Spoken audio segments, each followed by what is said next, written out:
जय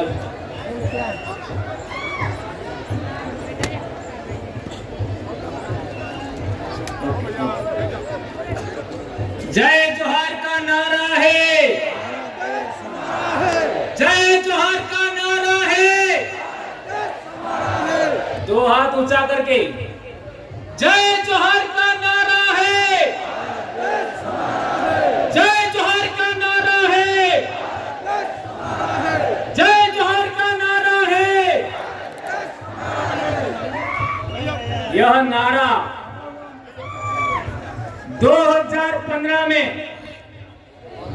मैंने गढ़ा था और इस नारे ने दक्षिणी राजस्थान और हमारे मध्य प्रदेश के जुड़ते हुए इलाके में एक ऐसी क्रांति पैदा किया कि 47 सांसद और 487 विधायक गूंगे बहरे हो चुके थे और आदिवासी कौम वॉइसलेस हो चुकी थी। उसका जवाब दिया और आज की तारीख में 5 विधायक और 1 सांसद इस नारे की बदौलत विधानसभा और लोकसभा में गए। आज मैं बहुत खुश हूं, आज मैं बहुत खुश हूं क्योंकि क्या लाजवाब डॉक्टर वसावत सर ने बोला। आपका राज विप्लव में 5-6 साल पहले मुझे 2 बातों पर बोलने से रोका गया था कि राजनीति पर नहीं बोलना है और धर्म पर नहीं बोलना है, और मैंने वही 2 बातों पर बोला था। आज वसावत सर ने जो बोला, मेरा सीना गर्व से चौड़ा हो गया। मुझे लगा कि भंवरलाल परमार सही था, यह साबित हो गया। और मेरे भाई खराड़ी साहब ने क्या बोला आज जबरदस्त, मेरे बोलने का रहा ही नहीं। खराड़ी साहब ने जबरदस्त बात रखी आज, जो मैं बोलना चाहता था, घर से सोच के आया, वो बात खराड़ी साहब ने रखा। और आज मैं कहना चाहता हूं कि मध्य प्रदेश में मैं बहुत बोल चुका हूं, मध्य प्रदेश का भी समय मुझे आज दिया जाए। आने वाले साल मुझे नहीं बोलना।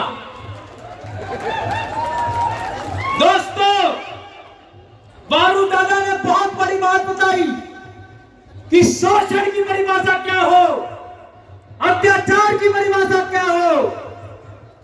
दोस्तों, हम लोगों का वनवासी कहा जा रहा है, यह भी अत्याचार है। हमारे समाज को धर्म में बांटा गया, यह भी अत्याचार है। हमारे समाज को पार्टियों में बांटा गया, यह भी अत्याचार है। रोड़ी प्रथा की बात करें, हमारे इलाके में आज की तारीख में एक महिला का कम उम्र में पति मर जाता है तो क्या किया जाता है? जब बच्चे छोटे छोटे होते हैं तो वो महिला मात्र 12 दिन वो महिला एज ए विधवा होती है। ये रूढ़ी प्रथा है बहुत बड़ी। 12 दिन के बाद उसको पसेड़ी उड़ाई जाती है और वह पुनः सुहागन हो जाती है। यह कितना बड़ा समाज व्यवस्था है। एक महिला के मान सम्मान इज्जत के लिए यह कितनी बड़ी रूढ़ी प्रथा है, उसको भी हमें आगे बढ़ाना होगा दोस्तों। और एक बड़ी बात बताई थी गौरदादा ने कि हम हिंदू भी नहीं है, मुस्लिम नहीं है, ईसाई नहीं है। हमारे लोग कहते हैं कि हम हिंदू नहीं है, लेकिन हिंदू क्यों नहीं है कभी नहीं बताते, कभी नहीं बताते। और इन्हें बताने की बात आए तो वो मात्र ये कहते हैं कि हिंदू विवाह अधिनियम हमारे ऊपर लागू नहीं होता।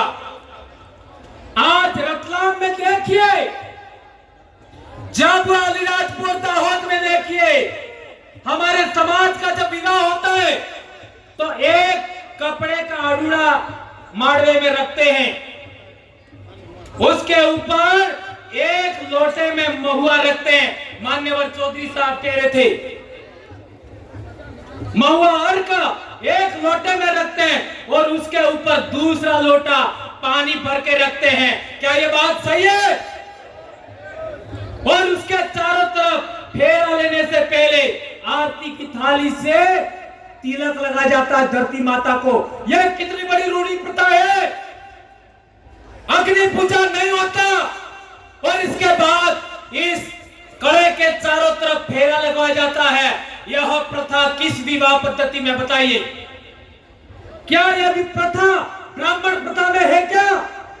नहीं है। क्या ईसाई प्रथा में है क्या? नहीं है। क्या इस्लाम प्रथा में है क्या? नहीं है।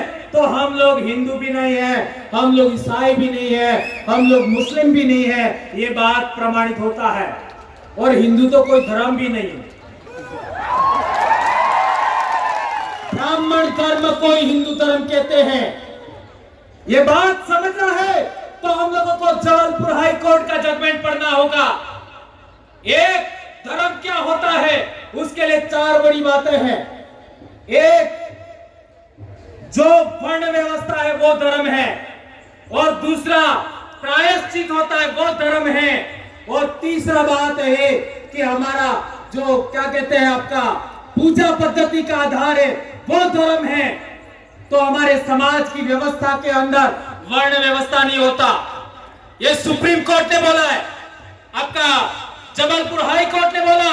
जो लोग आपका वेद से संचालित नहीं होते, जो रामायण महाभारत से संचालित नहीं होते, जो पुराण से संचालित नहीं होते, जो वर्ण व्यवस्था से संचालित नहीं होते, वे लोग अपनी रूढ़ी प्रथा से, अपने कस्टम से संचालित होते हैं। वो आदिवासी है, वो किसी भी धर्म में नहीं आते। ये जजमेंट में कहा गया है। आज तक हम लोगों को किसी ने नहीं बताया। और एक बड़ी बात, नंदा ताई, आज इनका सम्मान हुआ। नंदा ताई के जजमेंट में कहा गया है अबोरिजिन्स और शेड्यूल ट्राइब, यानी शेड्यूल ट्राइब का मतलब हुआ अबोरिजिन, अबोरिजिन और शेड्यूल ट्राइब, और ब्रैकेट में आदिवासी लिखा है। तो जो लोग हमको वनवासी कहते हैं वो लोग कंटेम्प्ट ऑफ कोर्ट कर रहे हैं। हमें केस किया जाना चाहिए। कौन माइकल लाल इसके लिए तैयार है? हाथ ऊंचा करो। ये कंटेम्प्ट ऑफ कोर्ट का आपका केस किया जाना चाहिए तो मैं मानूंगा कि नंदाबाई के साथ आपका न्याय हुआ। एक और बड़ी बात, हमारे बहुत सारे बड़े वक्ताओं ने बात रखा। एक बात आई थी भील प्रदेश, तो कई लोग मेरा विरोध करते थे। 2015 में मैंने एक आपका व्हाट्सएप पर ग्रुप बना दिया भील प्रदेश, और वो भी रेवा काठा डायरेक्टरी। मैं पैदाइशी मानगढ़ आंदोलन की देन हूं। ये खराड़ी साहब पैदाइशी मानगढ़ आंदोलन की देन है। और ये आपका जितना भी दक्षिणी राजस्थान और उत्तरी गुजरात का आदिवासी है, उत्तरी मध्य प्रदेश का आदिवासी है, मानगढ़ आंदोलन की पैदाइश है। उस मानगढ़ आंदोलन का सबसे बड़ा उद्देश्य था भील राज कायम करना। और यह बात गोविंद गुरु के इतिहास में लिखी हुई थी। उसी को आधार मान करके मैंने भील प्रदेश व्हाट्सएप ग्रुप बनाया।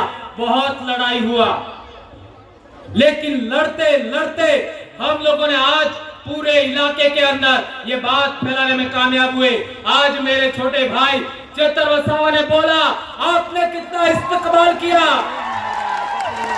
मेरे छोटे भाई जय कृष्ण पटेल ने बोला, कितना बड़ा आपने इस्तेमाल किया।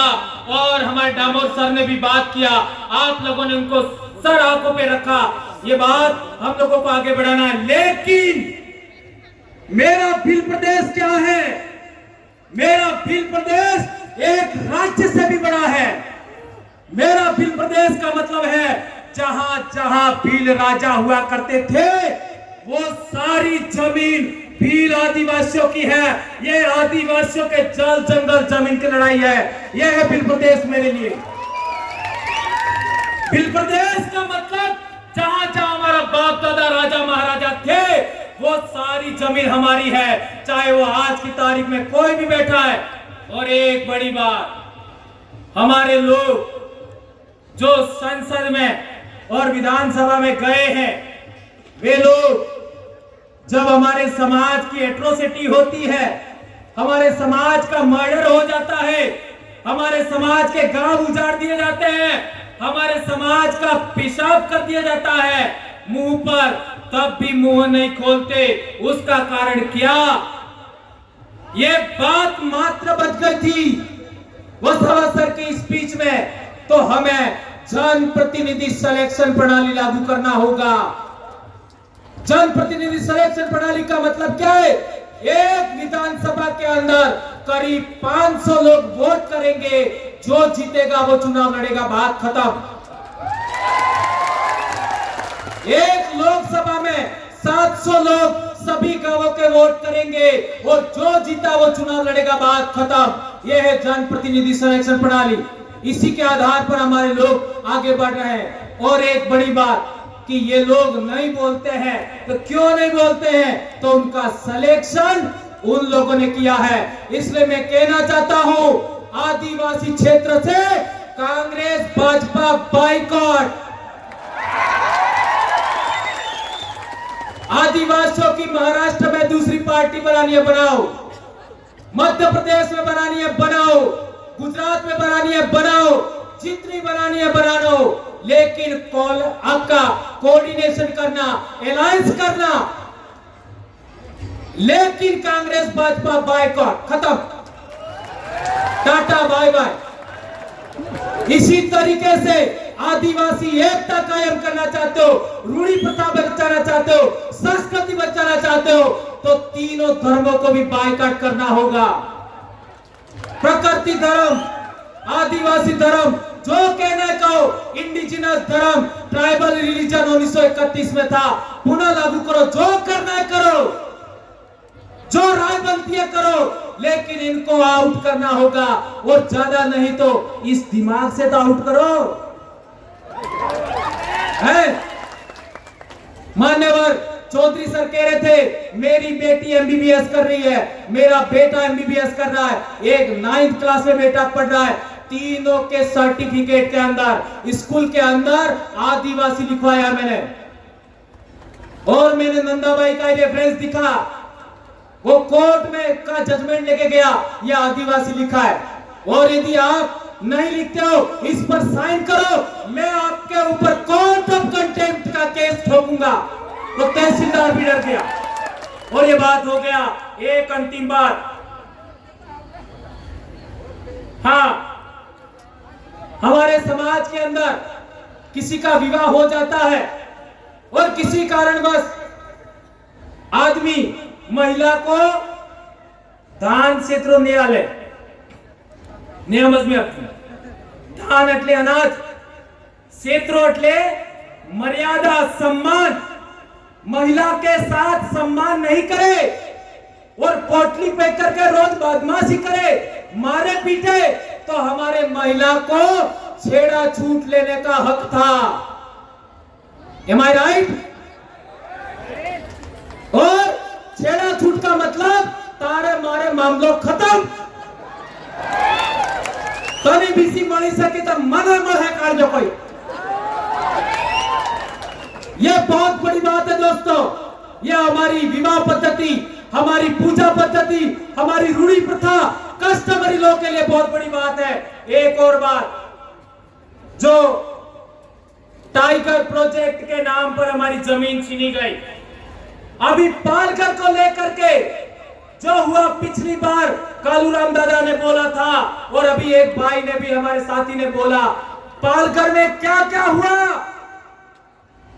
स्टैच्यू ऑफ यूनिटी पर क्या क्या हुआ, आपका केवड़िया में आपका क्या क्या हुआ, हसदेव में क्या क्या हुआ, मणिपुर में क्या हुआ।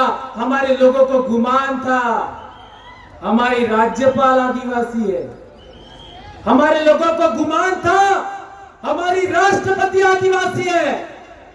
क्या किया? सिफर। इसलिए मेरा विश्वास उठ गया है और मैं लंबे समय से कह रहा हूं, सरकार तेरी नौकरी लेना तो ले ले, मैं कभी चुनाव नहीं लड़ूंगा, लेकिन तुम्हारा बंदोबस्त करके छोड़ूंगा, नहीं छोड़ूंगा। और आदरणीय वसावा सर को भी कहना चाहता हूं, मैं जिंदगी में कभी चुनाव नहीं लड़ूंगा, लेकिन नेता पैदा करके छोड़ूंगा। मैं मेरे बाप की औलाद हूं, मैं मेरी मां की औलाद हूं और बाप की अकेली औलाद हूं मैं। और 2011 से इस बीमारी से पीड़ित हूं, फिर भी नहीं डरा मैं। कितना क्या क्या हुआ मेरे साथ, खराड़ी साहब को पूछ सकते हैं आप लोग। एपीओ किया, निलंबित किया, क्या कर लोगे? लाखों बबरलाल परमार पैदा हो गए। धन्यवाद दोस्तों, आप लोगों ने मुझे इतना बेरहमी से सुना और संचालक भाइयों ने, मेरी बहनों ने, मेरे भाइयों ने और इतना मुझे समय दिया। आपका दिल से जोहार करता हूं। और आज की मेरी स्पीच मेरे आइडल वारू सोनवणे और कालूराम धोदड़े को समर्पित है। जय जोहार, जय आदिवासी, जय भील प्रदेश, जय भारत। आबू आदि सुमरे, आबू आराज, आपकी जय।